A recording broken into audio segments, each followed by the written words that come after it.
أقلعي لبي زتيل تيل هرت بيدغار ألن بو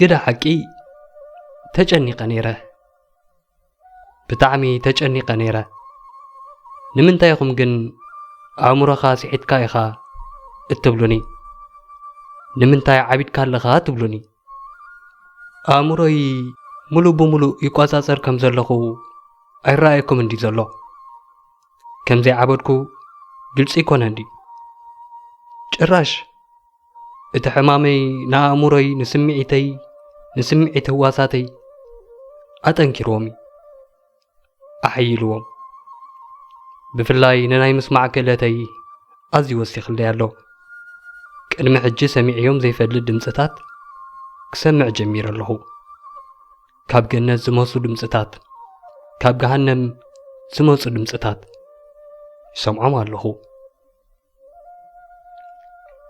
سمعوا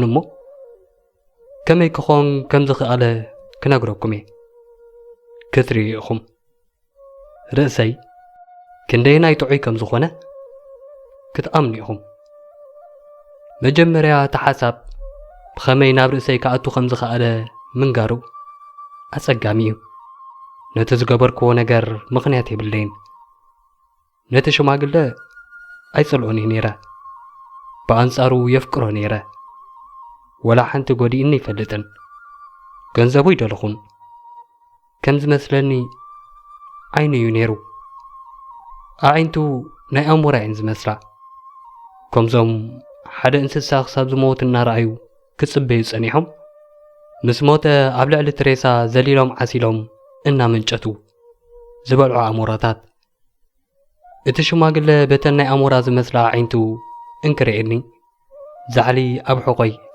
لعلن تحتني ملالس دمي كي ترفي زحل إذا سلازقنا نتشو ما قل قتيلا نتنا عينتو نزل ألم كخدنن نيمود داتا والسينة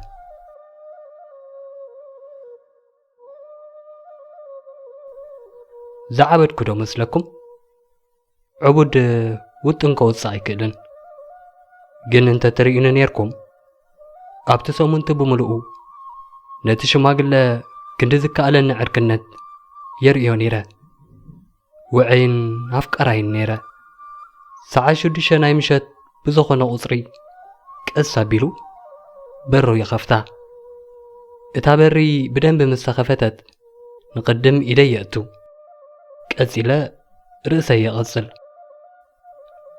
أبيدي اتبرهان كيرا شارك استشفنا مبراتي يحزي أو دمسخ يسمعكو تطويبل كأسيلا بتنكاقه نتا شاركي كلا يبلع كورو بيز قلعه حانت قطان نيشي برهان أبا عينو تعرف نشوعات ليتتات لك أقا فرق ليتي إنا خدكو نزكيره وطرو عينو كدون نيرو بزي مغنيات كأ نتسرح نمفتسام نعاي زخبدا خوينو نتشماقل ليكون كون كقتل كمزل نستسمعني اتن عينتو ينيران اتن كفاءاتي عينتي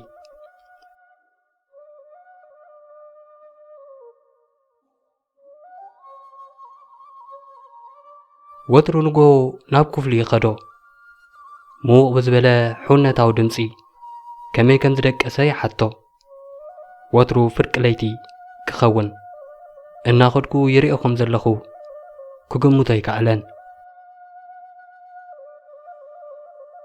أبتاشا منيت ليتي نتابرو كخفتان كاللخو ካብ ካልእ ግዜ ንላዕሊ ጥንቁቕ ነይረ ካብ የእዳወይ ንላዕሊ ናይቲ ሰዓት ዘንግታት ፈጢኖም ይንቀሳቐሱ ነይሮም ብዘለና ሓይሊ ሽዑ ክንዲ ዝተኣማመን ክሉ ዝነበርኩ ተኣማሚነ ይፈልጥን ከም ዝሰልጠኒ ርግፀኛ ነይረ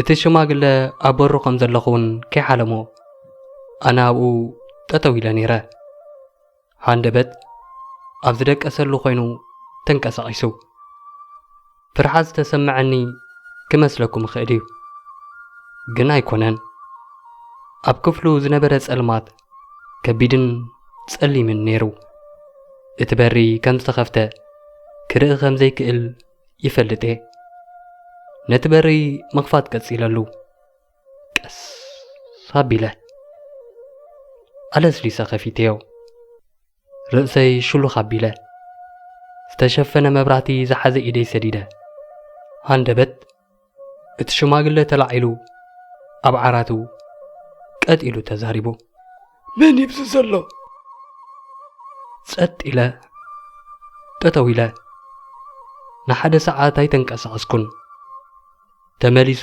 ክድቅስ እውን ኣይሰማዕክዎን ስቕ ኢሉ ብኾፍ የዳምፅ ነይሩ ካብኡ ድምፂ ሰሚዐ እቲ ሽማግለ ድኽም ዝበለ ናይ ፍርሒ ድምፂ ሞሊቕዎ እዚ ፍርሒ ተመሊሱ ኣብ ዓራቱ ኮፍ ኢሉ ከም ዘሎ ተፈሊጡኒ ኣነ ኣብኡ ምንባረይ ከም ዝፈለጠ ፈሊጠ ኣይረኣየንን ኣይሰማዓንን ኣብኡ ከም ዘለኹ ግን ተሰሚዕዎ እዩ ሞት ኣብኡ ጠጠው ኢሉ ከም ዘሎ ፈሊጡ ቀስ ኢለ እቲ ክዳን ክቐልዖ ጀመርኩ ንእሽተይ ብርሃን ኣምሊጣ ክሳብ ኣብቲ ዓይና ኣሙራ ተዓርፍ ቀሊዕያ ክፉት ነይሩ ብጣዕሚ ክፉት ነይሩ ንእለት ሕርቃነይ ወሲኹ ናይቲ ሽማግለ ገጽ ኣይረኣየንን ነይሩ እተን ዓይንቱ ጥራሕ እተን ከበድቲ ሰማያዊ ኣዒንቱ ጥራሕ ይረኣያነ ነይረን ደመይ ኣብ ውሽጢ ሰውነተይ ከም በረድ ዝሒሉ ናይ ምስማዕ ክልእተይ ኣዝዩ ወሲኹሎ ኣይበልኩኹምን ልክዕ ብድሕሪ መንደቕ ኮንካ ከም ዝስማዕ ናይ መንደቕ ሰዓት ዝመስል ድምፂ ፍጡን ድኹምን ልስሉስን ድምፂ ክሰምዕ ጀሚረ ናይቲ ሽማግለ ውቅዒት ልቢ ነይሩ ጸጥ ኢለ ጠጠው ክብል ፈቲነ ግን እቲ ድምፂ እናወሰኸ ኸይዱ ናይቲ ሽማግለ ፍርሒ ኣዝዩ ከቢድ ኮይኑ ነይሩ ማለት እዩ እቲ ድምፂ እናወሰኸ ብዝመጸሉ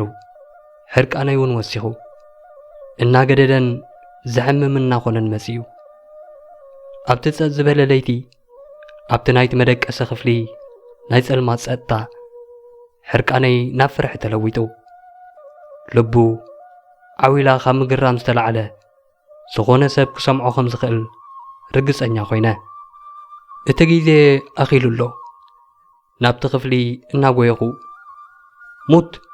ሙት እናበልኩ ኣትኹ ኣብ ልዕሊኡ ዘሊለ በቲ ናይ ዓራት ሽፋን ክዕፍኖ ምስ ጀመርኩ እቲ ሽማግለ ዓው ዝበለ ናይ ፍርሒ ድምፂ ኣስምዐ ክሳብ ሽዑ ልቡ ትወቅዕ ነይራ ክዕወት ቁርብ ከም ዝተረፈኒ ምስ ፈለጥኩ ፍሽኽ ኢለ ንነዊሕ ደቃይቕ እታ ልቢ ትወቅዕ ነይራ ኣብ መወዳእታ ግን ምውቃዕ ጠጠው ኣቢላ እቲ ሽማግለ ሞይቱ እቲ ናይ ዓራት ሽፋን ኣልዒለ እዝነይ ናብ ልቡ ኣጸጊዐ ተጸናቴ ድምፂ ዝበሃል ኣይነበረን ሞይቱ ነይሩ ከም እምኒ ሙት ኮይኑ ድሕሪ ደጊም ኣዒንቱ ኣይርብሸንን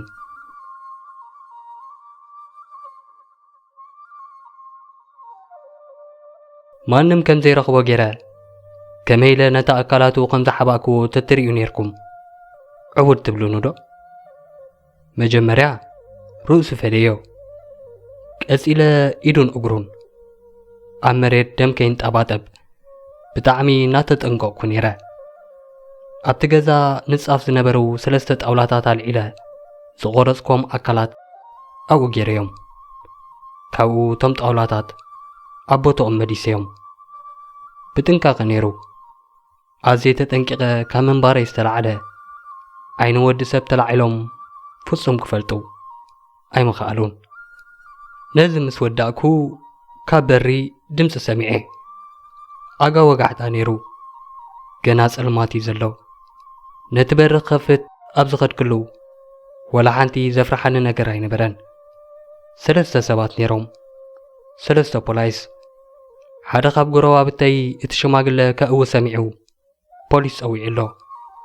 እዞም 3 ፖላይስ ሕቶታት ክሓቱንን ነቲ ገዛ ክፍትሹን እዮም መጺኦም። እቶም ፖላይስ ከኣትዉ ዓዲም እዮም። እቲ ድምፂ ናይ ባዕለይ ከም ዝኾነ ነጊረዮም። ብሕልመዩ እቲ ሽማግለ ከይዲ እዩ ኢለዮም። ናብ ገጠር ንዓርኩ ክሓትት ይኸይዱ። ኩሉ ነገር ክፍትሽዎ ብደንብ ክፍትሽዎ እናነገርኩ ሙሉእ ገዛ መሪሐ ኣርእዮም።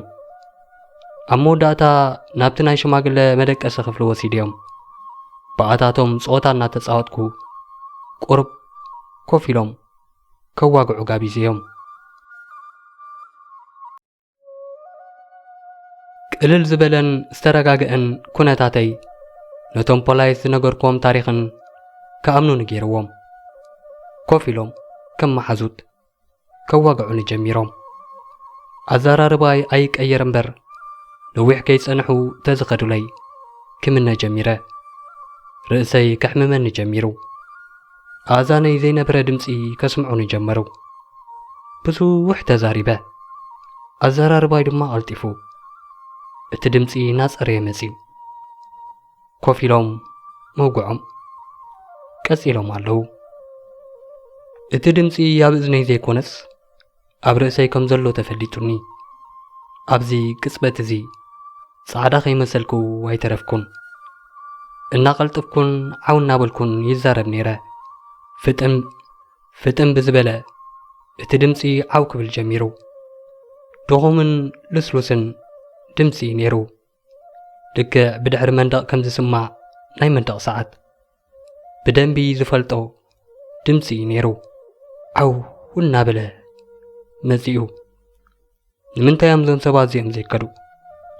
ዓው ዓው ኢሉ በረጊለ ካብ ውሽጢ ክፍሊ ናብ ዝናብትን ኮለል ክብል ጀመርኩ። ንወንበረይ ኣብቲ ምድሪ ቤት ገዛ ደፊአ ብምንውናው ተወሳኺ ድምፅታት ይፈጥር ነይረ። ነቲ መስካዕካሓይ ድምፂ ንምዕባጥ ኢለ ከምኡ ዝገብር ዝነበርኩ። ድምፂ ኣበሪኸ ዓው ኢለ ክዛረብ ጀሚረ። እቶም ሰባት ግን ኮፍ ኢሎም ፍሽኽ እናበሉ ምዝራብ ቀጺሎም ኣለዉ። ኣይሰምዕዎን ማለት ድዩ? ዘይከውን ሰሚዖም እዮም። ርግጸኛ ይፈልጡ እዮም። ንሳቶም እዮም በኣይ ዝጻወቱ ዘለዉ። ብፍሽኽትኦም በቲ ድምፅን ኣመና ይሳቐ ነይረ። ዓው ዓው ዓው ይብል ኣሎ። ሃንደበት ልዕሊ ቁፅፅር ኣይኮይንኒ። ናብቶም ጣውላታት እናመልከትኩ ተዛሪበ። ቀቲለየ ንምንታዩ ግን ልቡ ምህራም ጠጠው ዘይተብል ኢለ።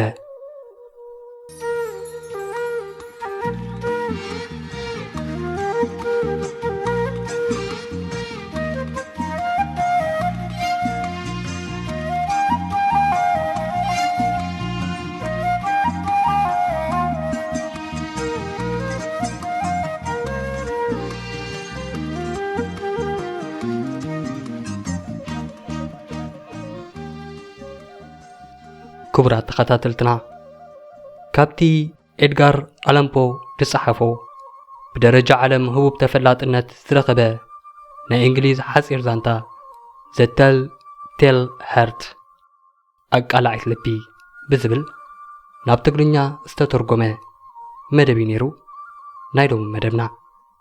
ኣብ ዝቐጽል እዋን ብኻልእ መደብ ክሳብ ንራኸብ ሰሰና እዩ።